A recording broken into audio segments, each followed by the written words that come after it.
Halo pendengar kisah, selamat datang kembali di channel kami yang membahas kisah kriminal yang benar-benar terjadi di seluruh dunia. Kami berharap semoga kalian semua dalam keadaan sehat walafiat dan dijauhkan dari mara bahaya.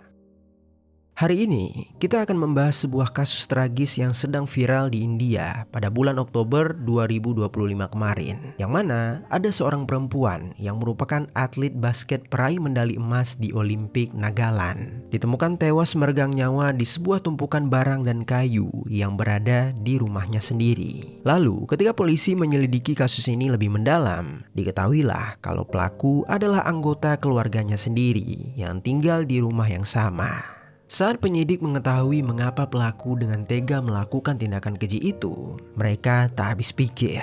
Ternyata tindakan itu dipicu oleh sebuah konflik kecil perihal pelaku yang meminta korban untuk membuatkan dirinya secangkir teh. Dan di saat itu, korban sebenarnya tidak menolak. Dia hanya meminta untuk menunggu sebentar. Namun mendengar perkataan itu, pelaku malah tersulut emosi dan berujung pada suatu pengeksekusian sadis.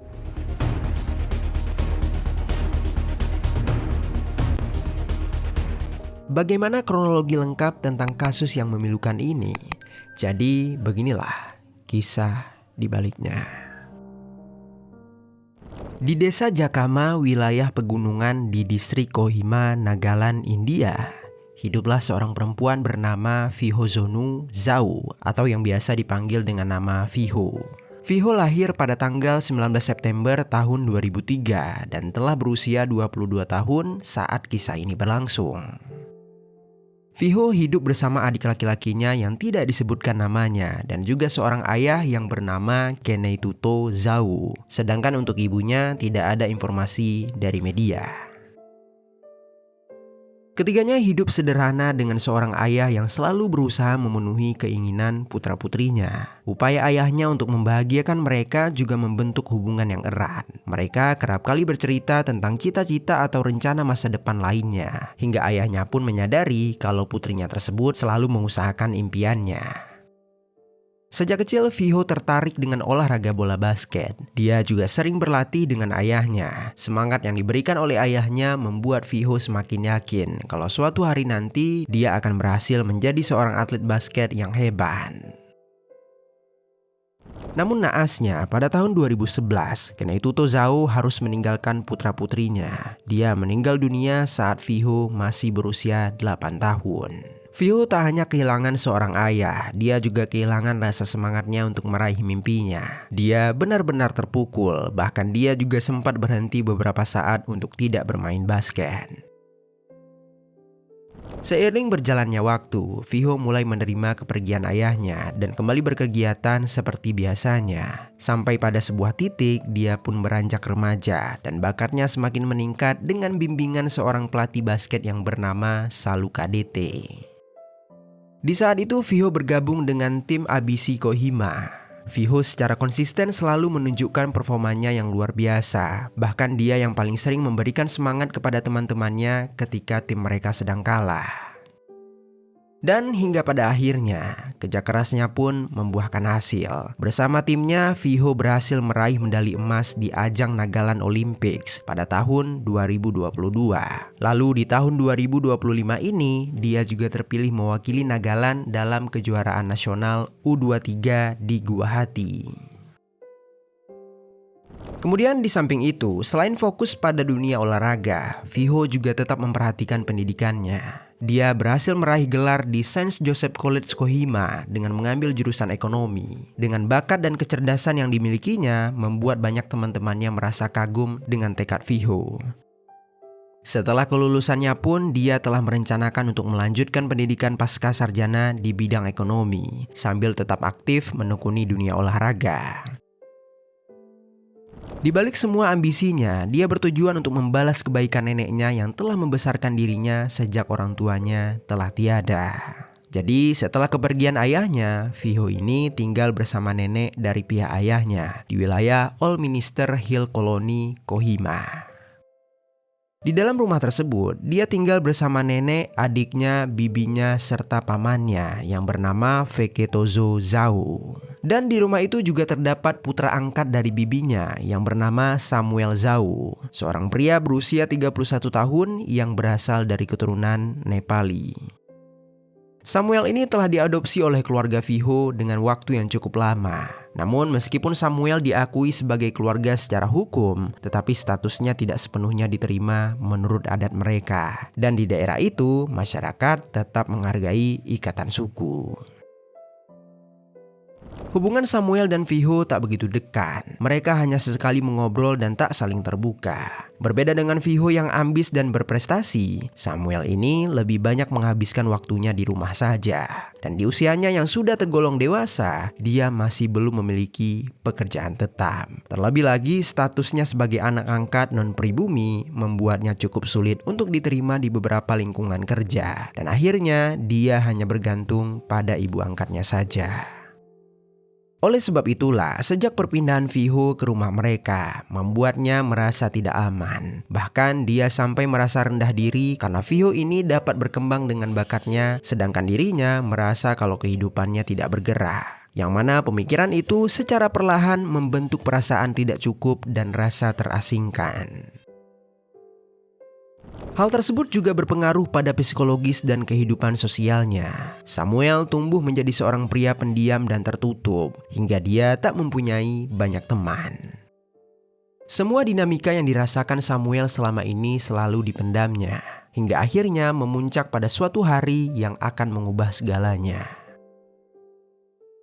Hari itu adalah tanggal 24 Oktober tahun 2025, tepatnya di pagi hari, di mana di saat itu Viho mendapatkan sebuah pesan kalau jadwal latihan basket di sore itu dibatalkan oleh pelatihnya akibat cuaca di hari itu cukup buruk. Viho pun ingin memastikan hal tersebut dan dia berjalan ke arah pintu teras atas. Setelah melihat ke arah luar, langsung terlihat langit yang gelap dengan rintik hujan yang sudah mulai turun. Kemudian di saat yang bersamaan, dia juga melihat neneknya yang tengah sibuk menyiramkan tanaman di area teras rumah. Lalu sementara itu anggota lainnya sedang pergi keluar rumah kecuali Samuel, sehingga di rumah tersebut hanya terdapat neneknya, Viho dan juga Samuel. Ketika itu Viho memutuskan untuk bersantai di kamarnya. Dia membaca buku sambil bercakap dengan temannya melalui pesan di ponselnya. Beberapa menit kemudian jam sudah menunjukkan pukul 2 siang dan tiba-tiba saja pintu kamar Viho terbuka. Terlihat Samuel di balik pintu itu. Samuel secara tiba-tiba meminta Viho untuk membuatkan dirinya secangkir teh. Saat itu Viho pun menjawab untuk meminta waktu sebentar lagi agar dia dapat menyelesaikan bacaannya yang hampir selesai. Tetapi Samuel justru membalasnya dengan nada tinggi dan juga kalimat kasar. Akhirnya ketegangan di antara keduanya pun meningkat dan tanpa memberi ruang untuk mereda, Samuel justru semakin memaksakan keinginannya sambil mengungkit kalau Viho tak mau menuruti dirinya karena dia hanyalah sekedar anak angkat. Hingga akhirnya Viho yang mendengar perkataan itu pun juga tersulut emosi. Mendengar nada tinggi yang dilontarkan Viho, emosi Samuel semakin menjadi. Dia mengatakan kalau Viho malas dan tidak menghargai dirinya. Sementara itu, Viho merasa kalau dirinya tak menolak untuk menolong. Hanya saja dia meminta waktu untuk menunggu. Namun karena sedari lama Samuel ini sudah merasa tidak percaya dengan adanya Viho, hari itu semuanya memuncak dan hal sepele pun mudah membuatnya emosi. Kemudian pada akhirnya Viho pun menuruti keinginan Samuel. Dia berjalan ke arah dapur dengan langkah yang penuh dengan rasa kesal. Melihat itu, Samuel yang jauh lebih tua darinya semakin merasa tersinggung. Dia menganggap kalau Viho melawan dirinya. Sambil mengikuti langkah Viho, Samuel berkata, meskipun dia bukan keluarga kandung di rumah itu, tetapi dia juga harus dilihat dan dianggap. Ketika itu, Viho mengaku bahwa dia sama sekali tak berniat untuk tak menghargai ataupun menyinggungnya. Namun Samuel tak peduli, dia tetap melontarkan ungkapan makian kepada Viho. Di samping itu, Viho berusaha tak mendengar ucapan tersebut. Dia menghentikan langkahnya tepat di depan lemari dapur dan berniat menyiapkan segelas teh. Di samping itu, mata Samuel malah terfokus pada suatu kayu bakar yang berada di tungku dapur. Lalu tanpa berpikir panjang, dia pun meraih kayu tersebut dan secara tiba-tiba Samuel melambungkan kayu tersebut ke arah bahu Viho dari arah belakang. Vio seketika langsung menjerit dan merasakan nyeri yang cukup hebat di bagian bahunya, hingga dadanya pun ikut terasa sesak. Vio membalikkan tubuhnya dan terlihat Samuel yang sudah memegang kayu bakar berukuran besar di tangannya. Vio berniat untuk menghindar, tetapi dengan cepat Samuel menarik lengan Vio dan menjerat lehernya. Vio berusaha menepis tangan Samuel, namun dia terlalu sulit dengan kondisi bahunya yang telah terluka. Samuel semakin mengencangkan jeratannya dan dia menanyakan kenapa Vio tak langsung menuruti permintaannya sampai membiarkan dirinya harus melukainya terlebih dahulu. Ketika itu, Vio melihat kedua mata Samuel yang memerah dengan tatapan kosong ke arahnya. Dan Vio hanya bisa menangis dengan nafas yang mulai terhimpin. Beberapa saat kemudian, Samuel melepaskan jeratan itu. Vio langsung membungkukkan badannya dengan nafas yang terengah. Dan tangannya menjulur ke arah Samuel sebagai tanda permohonan untuk berhenti.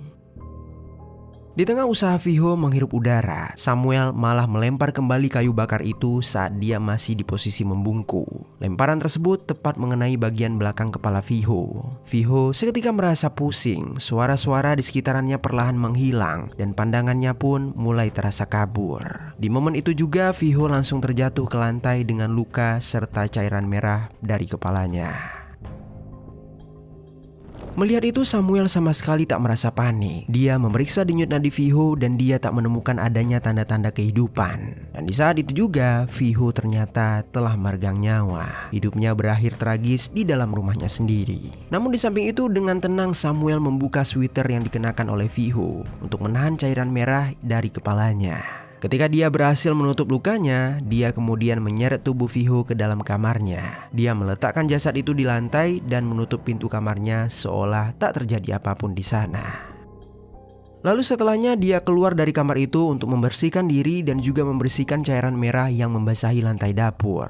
Sesudahnya dia mengambil ponsel Vio dan mencabut kartu SIM-nya. Lalu Samuel memecahkan ponsel tersebut hingga menjadi beberapa bagian. Selesai aksi itu, dia kembali ke kamar Vio untuk menutup pintu kamarnya, seolah Vio berada di dalam kamar itu. Dan ternyata usahanya tersebut berhasil. Selama beberapa jam, anggota keluarga di rumah tersebut mengira kalau Vio berada di dalam kamarnya dalam kondisi hidup. Lalu singkat cerita, keesokan harinya pada tanggal 25 Oktober tahun 2025, Samuel bangun lebih pagi. Dia berniat memindahkan jasad Vio ke bagian bawah rumah di dekat sumur tua. Dengan seorang diri, dia berusaha mengangkat jasad tersebut ke tempat tujuannya. Setelah berhasil dipindahkan, dia mengumpulkan kayu bakar, pakaian bekas, dan juga beberapa karung untuk menutup jasad tersebut. Samuel berpikir benda itu dapat menyamarkan jasad agar terlihat seperti tumpukan barang rumah yang tak terpakai. Setelah itu, dia meninggalkan jasad Vio dan berkegiatan seperti biasanya. Dari banyaknya upaya Samuel untuk menghilangkan jejak, dia melupakan aroma menyengat dari jasad tersebut. Sekitar jam 7 pagi, warga melewati rumah itu dan mencium aroma tak sedap di dekat wilayah rumah itu. Karena merasa curiga, mereka pun kemudian memastikan sumber aroma tersebut. Dan betapa terkejutnya mereka ketika melihat bagian tubuh yang nampak seperti jasad seseorang di dalam sebuah tumpukan. Di saat itu juga mereka melapor pada nenek Vio dan karena merasa takut, mereka pun langsung menghubungi pihak kepolisian. Beberapa menit berselang, polisi pun sampai di lokasi. Mereka langsung mencari tahu apa di balik tumpukan kayu bakar tersebut. Setelah berhasil terangkat, semua yang berada di sana langsung tersontak kaget.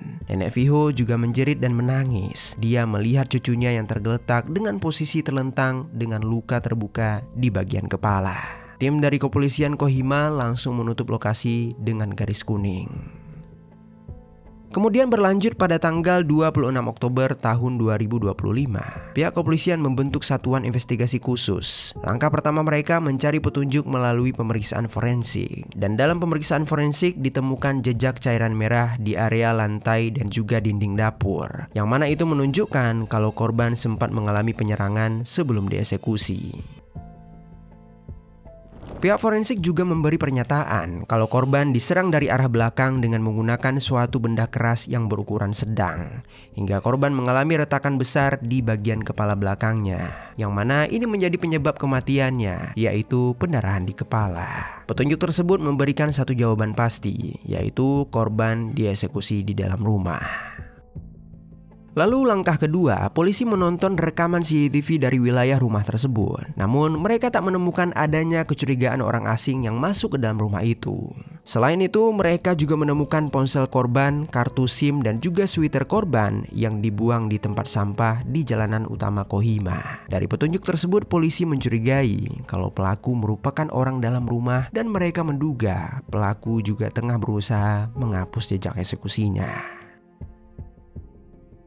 Lalu saat mewawancarai seluruh penghuni rumah, polisi menemukan kejanggalan dalam keterangan yang diberikan oleh Samuel Zhao. Selama wawancara berlangsung, dia terlihat tenang. Namun jawaban yang dia berikan sering berubah-ubah, terutama soal di mana dia berada di hari kejadian. Polisi mulai menaruh kecurigaan pada Samuel berdasarkan ketidakkonsistenan pengakuan Samuel. Pada malam 4 November 2025, kepolisian akhirnya menangkap Samuel Zhao untuk diperiksa lebih lanjut. Lalu singkat cerita, dari terkumpulnya bukti forensik, polisi akhirnya menahan Samuel Zhao sebagai tersangka utama. Dan setelah melakukan interogasi yang lebih mendalam, polisi menyimpulkan bahwa Samuel melakukan eksekusi itu dengan penuh kesadaran. Akhirnya Samuel pun dikenakan pelanggaran Indian Penal Code dengan pasal 302 terkait pengeksekusian dan juga pasal 201 tentang upaya menghilangkan barang bukti. Dan kemungkinan hukuman yang akan dia dapatkan yaitu penjara seumur hidup atau hukuman eksekusi. Sampai saat ini persidangan untuk Samuel Zhao masih berlangsung.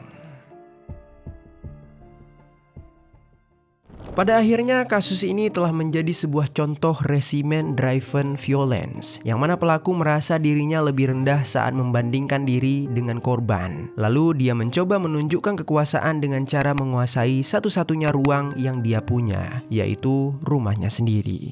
Dan kejadian ini juga menekankan masalah besar yang bisa terjadi di Nagaland, yaitu kekerasan terhadap perempuan dan tekanan dalam keluarga tradisional, yang mana kedua hal itu sering terjadi tetapi jarang terungkap karena banyaknya tuntutan bagi perempuan untuk menjaga nama baik keluarga. Meski begitu, kasus ini juga menimbulkan isu lain, yaitu latar belakang Samuel sebagai anak angkat dari keturunan Nepali, yang mana itu memicu perdebatan di media sosial. Beberapa orang menjadikannya alasan untuk menolak adopsi lintas etnis, sementara yang lain menilai hal itu sebagai bentuk diskriminasi. Tetapi pada tanggal 5 November tahun 2025, kepolisian Kohima menegaskan kalau tindakan Samuel tidak terkait dengan etnisnya, tetapi merupakan dari perbuatannya sendiri. Pada akhirnya, masyarakat menyadari kalau tragedi ini bukan sekedar kasus kriminal, namun suatu gambaran bagaimana tekanan sosial dan ketimpangan gender dapat memicu kekerasan yang merusak kehidupan seseorang. Kematian Vihu sangat memukul keluarga dan juga teman-temannya. Komunitas basket di Nagaland menyelenggarakan berbagai bentuk penghormatan. Salah satunya mereka datang ke lapangan sambil membawa bola basket yang diberi pita hitam. Mereka juga menuliskan nama Vihozonu di papan skor dan menyalakan lilin di pinggir lapangan sebagai tanda duka. Bahkan juga ada beberapa organisasi perempuan yang memberi dukungan seperti Jakama Women Society dan juga Nagaland Women Commission, yang mana mereka ikut turun tangan dengan mengadakan kampanye dan diskusi publik tentang pentingnya berbicara terbuka mengenai kekerasan domestik. Untuk itu, mari sama-sama kita doakan semoga keluarga korban mendapatkan keadilan dan juga korban semoga dia mendapatkan kedamaian di tempat selanjutnya. Dan yang terakhir, untuk kita semua para pendengar kisah, semoga di dalam kisah kali ini ada pelajaran baik yang dapat kita ambil.